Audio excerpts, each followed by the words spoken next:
Et salut à tous les amis, c'est CryptoPartage, c'est un plaisir de vous retrouver pour cette vidéo d'analyse du 30 octobre 2021. J'espère que vous vous portez tous très bien. Du côté du BTC, vous le voyez, on est situé aux alentours des 61 600 $ ce matin. On a réussi à réintégrer les 60 000. J'ai pas fait de vidéo hier et quand je vous avais laissé avant-hier, donc on était en train de batailler pour récupérer les 60 000 $. C'est chose faite et c'est plutôt positif. Du côté d'Ethereum, hier il nous a fait quelque chose de sympa puisqu'il est venu nous chercher un nouvel ATH, mais un peu à l'image du BTC quand on a cassé l'ATH, finalement derrière on n'a pas eu une grosse poussée. Vous voyez, on a déjà réintégré sous l'ancienne ATH 4300, donc ça c'est un petit peu dommage de ce côté-là. Du côté du reste des altcoins, on a toujours un petit peu cette shitcoin season bien menée par le SHIB. Je ferai un petit point aussi dessus, je vous montrerai un shitcoin qui est en train de super-former aussi et de faire du sale, si je puis dire. Et on a aussi tous les coins du coup liés au Metaverse, avec notamment Mana de Decentraland qui nous fait plus 35%, et ça c'est aussi lié à la news de Facebook. Je pense que vous n'avez pas pu la louper, mais je referai aussi un petit point puisque j'ai pas fait de vidéo hier sur ce sujet. Et pour terminer rapidement, le BNB aussi qui nous fait quelque chose de sympa au-dessus des 500 $. Je ferai le point sur l'analyse technique.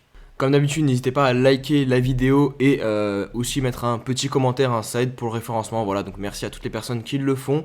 Et si voilà, il y a des nouvelles personnes qui découvrent la chaîne YouTube, aussi un petit abonnement sur la chaîne YouTube et me rejoindre sur mes différents réseaux sociaux, donc le Twitter, Insta et le Discord. Allez, on va débuter avec un petit point sur le Fear and Greed. Vous le voyez, on est sur le niveau 73 aujourd'hui, donc ça reste assez calme. Voilà, c'est pas l'extrême euphorie, mais c'est pas non plus, voilà, on n'a pas peur non plus sur le marché. Après, il faut se méfier parce que ça, c'est du coup le Fear and Greed, mais pour le BTC. Donc, parce que si vous reprenez cet indicateur et vous le mettez par exemple sur les shitcoins ou sur les altcoins, je suis pas sûr qu'on soit au même niveau d'euphorie, notamment ceux qui sont par exemple rentrés sur le SHIB. Là, pour le coup, on doit être à 99 d'euphorie. Donc voilà, il faut bien prendre en compte que c'est sur le BTC. Donc c'est normal, le BTC depuis plusieurs jours maintenant a réintégré sous son ancien ATH. ATH, pour les personnes qui ne le savent pas, je le répète encore une fois, ça veut dire sommet, plus haut sommet historique. Donc on a réintégré dessous, donc forcément ça a calmé un petit peu les ardeurs de certaines personnes. Et maintenant on attend de refaire un nouveau sommet historique, je pense, pour repasser dans l'extreme grid. Un petit point sur les options CME, donc pour le BTC du mois de novembre. Vous voyez, on clôturera donc le 26 novembre ces options-là. Et on a donc un max pain à 55 000 $. Mais vraiment, la chose la plus intéressante que je note, moi, c'est qu'on a quand même un pic de call à 4000, de 4000 BTC à 70 000 $. On en a un autre à 75 000 $ avec quasiment 2000 BTC. Et on a aussi un autre à 80 000 $ avec 3500 BTC. Donc vous pouvez le constater, les professionnels sont plutôt euphoriques de ce côté-là, puisqu'on a vraiment des calls très intéressants avec des prix assez élevés. Voilà, personnellement, pour un BTC à 80 000 $ fin novembre, je signe directement. Donc est-ce qu'ils sont trop euphoriques et le marché va les calmer et rester par exemple proche de ce max pain à 55 000 $, ou est-ce qu'on peut vraiment s'attendre à un BTC aux alentours de ces prix-là fin novembre? Et c'est ce que l'on découvrira au cours du mois de novembre. Malheureusement, j'ai pas de bout de cristal, mais personnellement, je suis quand même assez optimiste, et pour moi, ces targets de prix sont clairement jouables en novembre. Allez, on va faire un petit point sur l'annonce de Mark Zuckerberg, donc le patron de Facebook. Je vais être assez rapide, je pense, parce que je pense qu'il y a beaucoup de personnes qui en ont déjà parlé, et mieux que moi en plus, parce que voilà, je ne suis pas non plus un expert dans le domaine du métaverse. Donc Facebook se renomme Meta, c'est le groupe qui se renomme Meta. Facebook restera Facebook, Instagram restera Instagram, et donc voilà, ça se renomme Meta. Pourquoi Meta? C'est en référence au métaverse. Et qu'est-ce que le métaverse? C'est tout simplement le monde virtuel 2.0, si je puis dire. C'est tout ce qui est réalité virtuelle en gros, avec notamment les lunettes de réalité virtuelle. Et pourquoi c'est intéressant pour les crypto-monnaies? Puisque je ne sais pas si vous le savez aussi, justement dans le monde de la réalité virtuelle, on pourra notamment utiliser des NFT et tout autre projet, comme par exemple Decentraland, dont je vous ai parlé au début de la vidéo, là, qui est en train de pump. Ça, c'est un projet qui pourrait coller parfaitement au métaverse. Donc tout ça, forcément, ça a un lien avec la crypto-monnaie, et c'est forcément très positif, puisque Facebook, c'est l'une des plus grosses boîtes au monde, et si elle s'intéresse à développer un gros projet comme ça, Et vous voyez carrément ils se sont renommés Meta, donc c'est pas un petit truc, c'est pas un petit projet, c'est que vraiment ils y croient et forcément bah, ça va porter bah, les crypto-monnaies encore une fois à être encore plus adoptées. Pour faire le lien avec un peu plus de concret, on a donc le wallet Novi qui sera en fait le wallet donc, de Facebook et du Metaverse qui a annoncé qu'il permettra de prendre en charge bah, l'échange de NFT et notamment aussi bah, les stablecoins et encore plus bah, celui développé par Facebook, enfin par la société Diem, hein, le stablecoin qui s'appellera Diem et qui permettra donc d'être échangé pour le réseau social. Donc voilà, on a le wallet Novi qui se développe encore plus, notamment bah, c'est David Marcus, donc l'actuel responsable de la vision financière du groupe Meta, qui a donc annoncé l'arrivée des NFT dans l'application Novi. Comment le wallet n'est pas disponible, hein, il est en phase de test encore, mais Meta vient donc aussi d'annoncer qu'ils viennent de lancer le premier test du wallet Novi auprès d'une poignée d'utilisateurs aux États-Unis et au Guatemala. On va faire une petite partie sur les shitcoins, donc ceux qui ne veulent pas du tout entendre parler des shitcoins, vous pouvez passer directement à la partie analyse technique qui viendra juste après, mais je trouve que c'est quand même un petit peu dommage parce que vraiment bah, ça fait partie de notre écosystème, hein. Après est-ce que c'est bien ou mal, bah, ça c'est à vous de juger, mais je pense qu'il faut quand même en avoir conscience et se renseigner un minimum parce que vu l'argent que ça draine, que ça amène sur le marché ou que ça prend dans différents projets, c'est quand même important de s'y intéresser un petit peu. Donc là, c'est donc Vitalik Buterin qui aurait pu être à la tête de 28 milliards de dollars s'il avait conservé tous ces chiffres que lui avait envoyé directement le créateur de Shiba Inu en personne. À l'origine, il lui avait envoyé 50% de l'approvisionnement puisque l'adresse d'Ethereum de Vitalik Buterin est connue. Et d'ailleurs, ça c'est une chose que font beaucoup de créateurs de projets. Ils envoient des cryptos directement sur l'adresse de Vitalik. Comme ça, ils disent regardez, Vitalik, il détient ma crypto-monnaie, il aime bien notre projet. Alors qu'en réalité, c'est pas du tout le cas. C'est juste que l'adresse est connue, donc les créateurs de projets peuvent directement envoyer des tokens. Donc faites attention à ça.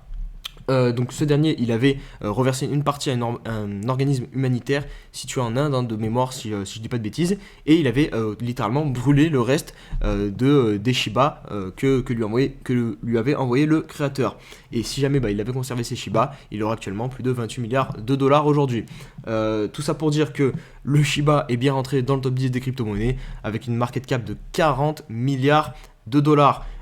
Et en plus de ça, il a dépassé, regardez, le Dogecoin, le flipping. Voilà, il y avait un petit jeu entre Dogecoin et Elon et le Shiba. Et ben là, il a eu lieu puisque Shiba est maintenant au-dessus du Dogecoin de pas grand-chose, hein, puisque Dogecoin, vous voyez, c'est 37 milliards de market cap. Mais ce qui est fou, c'est que se dire que ces deux cryptos ont 80 milliards de market cap à eux deux. Donc c'est vraiment énorme, hein. Je pense que vous avez vu passer, hein, c'est bien plus que certaines boîtes qui emploient des dizaines de milliers de personnes dans la vie réelle, hein, si je puis dire. Donc voilà, c'est certainement de la spéculation abusive, hein, je pense, hein, puisque derrière ces projets, il n'y a pas grand-chose. Après, voilà, je sais qu'il ne faut pas trop dire du mal de Shiba, hein, pour ceux qui sont notamment de ce qu'ils appellent de la Shiba Army. Mais on verra, hein, si ces projets durent dans le temps ou non, et s'ils trouvent une réelle utilité. J'avais vu que notamment la boîte AMC commençait à accepter les paiements en Shiba. Si je dis pas de bêtises, hein, à vérifier cette news, mais il me semble que je l'avais vu passer. Donc voilà, finalement, il y a des petites utilités qui sont trouvées pour ces coins. Donc à voir ce qui se passe dans le futur. Mais en tout cas, moi, je voulais en venir vraiment pour la pure spéculation. Actuellement, vraiment, l'attention est portée sur ces shitcoins. Et ça se voit avec notamment tous les shitcoins qui pump. Et regardez, si je vais ici, 85e position, on a le Doge Elon, Mars, je sais pas comment ils appellent ça, le Elon.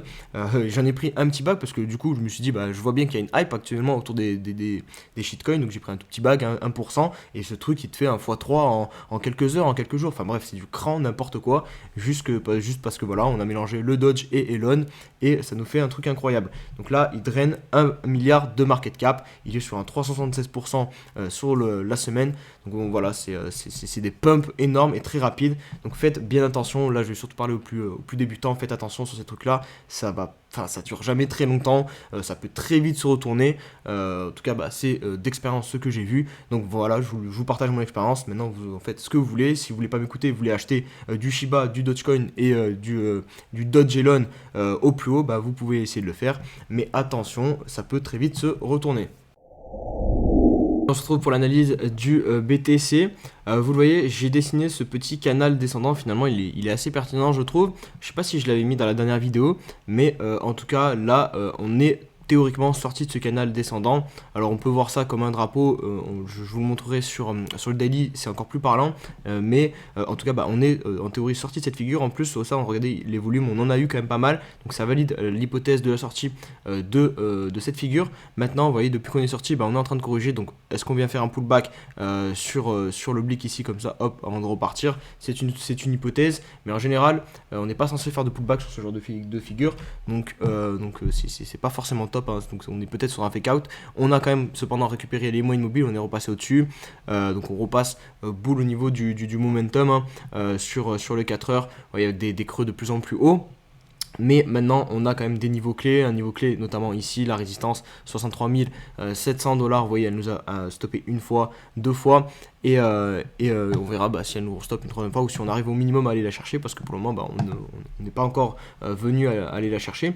Mais voilà, c'est le gros niveau au niveau du court terme qu'il faudra scruter. Le deuxième autre niveau, au niveau des supports, ça sera le niveau des 60 000 $. Et plus particulièrement là, pour le coup, dans cette nouvelle tendance haussière, le niveau des 60 500 $ qui correspond ici à ce point bas finalement qu'on a travaillé. Donc ça aussi, je pense que ce sera un niveau très important à ne pas venir perdre.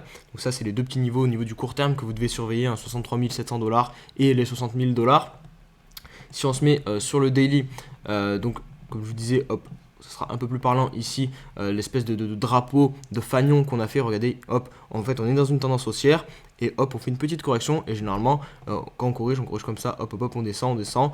Des fois on a une figure comme ça qui compresse un peu plus, hop, et du coup ça pousse le cours à compresser et ensuite on pète à la hausse en général, hein. C'est en tout cas les probabilités de ces figures là. Et regardez, je peux vous le montrer, on a fait exactement la même chose ici, hop et hop. Regardez, hop, le cours monte, on est dans une tendance haussière, il trouve une résistance, il corrige un petit peu, il compresse, et hop, il pète à la hausse. Et là, au final, on semblerait avoir fait exactement la même chose. En tout cas, je l'espère, hein, puisque c'est quelque chose de positif, hein, puisque derrière, on reprend la tendance de base, hein, et là, la tendance de base, c'est une tendance haussière. Donc voilà, donc on aurait fait un gros pullback sur la grosse zone de volume profile, hein, sur entre 59 000 $. Vous le voyez ici, hop, la zone de 59 000 $, on l'a bien tenu, 59 000, 60 000 $. Donc on peut potentiellement invalider l'hypothèse du biseau. On verra, surtout que voilà, il n'y a plus le scénario du Max Payne, hein, que je vous ai partagé pas mal de fois au début de la semaine. Je vous ai dit attention, on peut revenir plus bas à 55 000 $. Là, ce scénario il est écarté, hein, puisque les contrats ont expiré, hein, tout simplement. Donc maintenant on n'a plus grand chose qui nous tire vers cette zone-ci, hein, si ce n'est l'offre et la demande, hein. Mais donc à voir, on a quand même la clôture. Donc c'est dimanche, je pense, demain sera le 31. Donc demain la clôture mensuelle plus une clôture weekly. Donc à surveiller, hein, ça va être très important. Et vous le savez, sur le mensuel, ce que l'on va regarder, c'est une clôture au-dessus. Je vais enlever le volume, hop, au-dessus ici de la clôture tout simplement la plus haute jamais réalisée sur le BTC, qui se situe aux alentours des 59 000 $. Donc tout l'intérêt, ça va être de réussir une clôture au-dessus. Donc demain, dimanche, à 2h du matin, heure française, réussir à être au-dessus de 59 000 $, même 60 000 $. Du coup, ça permettrait de tenir les supports court terme. Ça serait vraiment le top. Et je pense que lundi, on pourrait s'attendre à une très belle journée sur les crypto-monnaies, ou du moins dès le début de la semaine prochaine, hein, puisque vraiment on aurait tous les signaux au vert pour faire une belle envolée sur le BTC. Pour l'analyse des altcoins, on va débuter par Ethereum et j'ai voulu commencer sur du mensuel, puisque le graphique vraiment mensuel d'Ethereum il est sublime. Regardez ce qu'on va faire en clôture en octobre, un Marabouzou, c'est une bougie très haussière, en tout cas si on clôture dans ces niveaux de prix là. Et vraiment, je vois rien de baissier quand je regarde Ethereum. La charte est haussière, c'est comme ça, c'est un fait. Regardez, même si on se met sur le RSI, il nous a fait un magnifique W sur le mensuel, en revenant chercher quasiment le niveau 70 et le valider comme support. Donc vraiment, c'est niveau mensuel, il n'y a rien à redire sur l'Ether, c'est top. Si on se met maintenant sur du daily, c'est je ne veux pas dire que c'est dégueulasse, mais la sortie là qui ne débouche pas sur une grosse explosion, c'est un petit peu dommage. Mais moi je pense que on n'aura pas un run d'Ethereum tout seul tant que le BTC ne sera pas reparti en découverte de prix ou ne nous imprimera pas un mouvement aussi puissant, puisque c'est le BTC qu'il faut qu'il d'abord récupère des liquidités et ensuite c'est lui en général qui les envoie sur le reste du marché crypto. Et là le BTC il n'a pas eu encore un gros run, donc je pense qu'il faut attendre le départ du BTC pour voir le décollage d'Ethereum. Mais vraiment, vous le voyez, il est vraiment sur les starting blocks. Là il mijote, il chauffe de ouf. Vous voyez, la patience elle est toujours d'actualité, hein. Hop, hop, et vraiment bah là on est posé, pardon j'ai fait n'importe quoi, hop, on est posé sur la ligne de coup et on attend vraiment le signal, le départ pour exploser, hein. Vraiment moi je pense que quand il va partir très très fort. Du point sur le Dogecoin, là, je vous avais partagé mon scénario que les personnes allaient peut-être revendre un peu de leur Shiba pour passer sur du Dogecoin. On a bien eu la sortie finalement du triangle descendant ici, regardez, hop, on revient faire un pullback dessus et derrière on part, donc c'est encore très poussif, hein. Ça part pas en mode to the moon, mais bon c'est un scénario à garder en tête. Du côté de Polygon, on a enfin la validation, la sortie de cette zone là jusqu'à 1,80$ qui était vraiment la zone pivot. Vous voyez ici on avait buté, hop, mais finalement on se reprend bien et hop, direct derrière on vient break ce niveau là. Est-ce qu'il y a eu un peu de volume? On a eu un peu de volume pour valider la sortie, donc je pense qu'on a enfin sorti de cette zone, de cette grosse phase ici on a plus ou moins rangé et on a construit au final un double creux ascendant. Donc ça aussi c'est très boule et je pense que dans les prochains jours, en théorie, prochains jours, semaines, on devrait facilement avoir un Polygon au minimum de retour à son ATH. Du côté de FTM, où on en est dans cette parabole, vous voyez, on est en train de potentiellement la casser, donc attention, peut-être un retour au court terme sur la moyenne mobile 50 périodes, le niveau des 2$ qui a été pas mal travaillé aussi comme support ici, donc c'est clairement un retour qui est possible. On a aussi l'autre option, beaucoup moins, une correction beaucoup moins grosse, 2,50$, EMA 21 et aussi du coup l'ancienne résistance ici qui était aux alentours des 2,50$ aussi. Du côté de BNB, pareil, mais c'est un peu plus poussif. Au final, c'est un petit peu à l'image d'Ethereum, hein. Je pense qu'on est dans le même scénario, sauf qu'Ethereum, on est déjà de retour à la TH. Mais du coup, vu que le BNB, c'est une crypto avec un peu moins de market cap, pareil, en fait, le flux des liquidités, ça fait BTC, Ethereum. Après les grosses market cap en général, comme le BNB ou le Cardano ou des trucs comme ça, et ensuite ça se déverse sur des cryptos avec encore moins de market cap. Et du coup c'est pour ça qu'il y a du retard je pense sur le BNB, et pareil là il mijote, il chauffe, mais est-ce que ça on peut vraiment valider ça comme une sortie, puisqu'en soi la clôture elle se fait au-dessus des niveaux des 500$, mais c'est poussif, je suis pas sûr qu'il y ait beaucoup de volume, ouais, voilà, il n'y a quasiment pas de volume, donc attention, je ne mettrai pas ma main à couper, qu'on soit bien sorti, qu'on ait bien validé finalement la ta séance et qu'on soit bien sorti de tout ce merdier, hein, si je puis dire. Pour terminer, je vais vous montrer la courbe du Elon Dodge là que je vous ai passé rapidement sur la partie shitcoin pour que vous vous rendez compte du bordel. On a un récit à quasiment 96, enfin c'est du n'importe quoi. On a pris depuis, allez je vais prendre d'ici, depuis le 18 octobre, on est sur un 1000%, donc quasiment 1 x 10. Donc voilà, c'est vraiment la folie sur les shitcoins. Je pense que cette hype va bientôt se terminer. En général, voilà, les hypes, ça dure pas non plus des mois et des mois. Donc voilà, on verra si le temps me donne raison ou non. Mais vraiment, faites attention sur ce genre d'actifs. Genre par exemple, là, rentrer ici, acheter ici.